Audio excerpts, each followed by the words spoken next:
ಕೆಲವ್ರಿಗೆಲ್ಲ ಕಷ್ಟ ಇರ್ಬೋದು ವಿರೋಧ ಪಕ್ಷದವರಿಗೆ ಏನೋ ಒಂದಾಗಿರೋದು. ನಾವು ಕಾಂಗ್ರೆಸ್ ಪಾರ್ಟಿ ಅಲ್ವಾ, ಕಾಂಗ್ರೆಸ್ ಪಕ್ಷದ ಶಾಸಕர்கள் ನಾವು ಅಲ್ಲ. ಈಗ ನಾನು KMF ಅಧ್ಯಕ್ಷ ಆಕಾಂಕ್ಷಿ ಮೊದಲಿಂದ ಕೂಡ ಇದ್ದೀನಿ. ಭೀಮಾ ನಾಯಕರು ಮಾಡುತ್ತಾ ಸಂದರ್ಭದಲ್ಲಿ ಸನ್ಮಾನ್ಯ ಮುಖ್ಯಮಂತ್ರಿಗಳು ಅವತ್ತು ಭೀಮಾ ನಾಯಕರು ಮಾಡಿಬಿಟ್ಟಿದ್ದೀನಿ, ನಾನು ಮಾತು ಕೊಟ್ಬಿಟ್ಟಿದ್ದೀನಿ. ಯಾವುದೇ ಕಾರಣಕ್ಕೂ ಈ ಒಂದು ವರ್ಷ ಭೀಮಾ ನಾಯಕ್ ಇರೋವರೆಗೂ ಕೂಡ ನೀನು ರೆಕಮೆಂಡೇಶನ್ ಮಾಡಿಸ್ಬೇಡ, ಪ್ರೆಜರ್ ಹಾಕ್ಸ್ಬೇಡ, ಅವನು 1 ವರ್ಷ ಟರ್ಮ್ ಅಷ್ಟೇ ಇದೆ, ಟರ್ಮ್ ಮುಗಿತದೆ, ಆಮೇಲೆ ನೀನು ಮಾಡ್ತೀನಿ ಅಂತ ಮಾತು ಕೊಟ್ಟಿದ್ರು.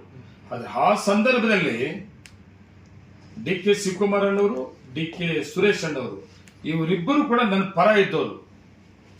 ಏನು ಸೋತಿರೋ MLA ಭೀಮಾ ನಾಯಕ್ KMF ಅಧ್ಯಕ್ಷ ಮಾಡಬೇಕು.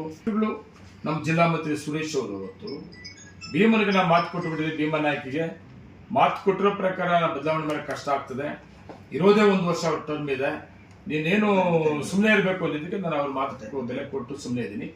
ಮತ್ತು ನನಗೆ ನಂಬಿಕೆ ಇದೆ, ಮಂತ್ರಿ ಇಲ್ಲಾಂದರೆ KMF ಏನಾವುದೊಂದು ನಮ್ಮ ಹೈಕಮಾಂಡ್ ಮಾಡ್ತಾರೆ ಅನ್ನೋ ನಂಬಿಕೆ ಇದೆ. ಅದ್ರ ಪ್ರಕಾರ ಆರಾಮಾಗಿದ್ದೀನಿ. ಅದೇ ಪ್ರಯತ್ನ ನಾವೆಲ್ಲ ಒಟ್ಟಿಗೆ ಒಗ್ಗಟ್ಟಾಗಿ ಕೋಲಾರ ಜಿಲ್ಲೆಯಲ್ಲಿ ಪ್ರಯತ್ನ ಮಾಡಿದ್ದೀವಿ. ಕೆಲವ್ರಿಗೆಲ್ಲ ಕಷ್ಟ ಇರ್ಬೋದು ವಿರೋಧ ಪಕ್ಷದವರಿಗೆ ಏನೋ ಒಂದಾಗಿರೋದು. ನಾವು ಕಾಂಗ್ರೆಸ್ ಪಾರ್ಟಿ ಅಲ್ವಾ, ಕಾಂಗ್ರೆಸ್ ಪಕ್ಷದ ಶಾಸಕர்கள் ನಾವೆಲ್ಲ ಒಟ್ಟಿಗೆ ನಮ್ಮ ಜಿಲ್ಲೆಗೆ ಅನ್ಯಾಯ ಆಗಿದೆ ಅಂತ ಕೇಳಿದ್ವಿ.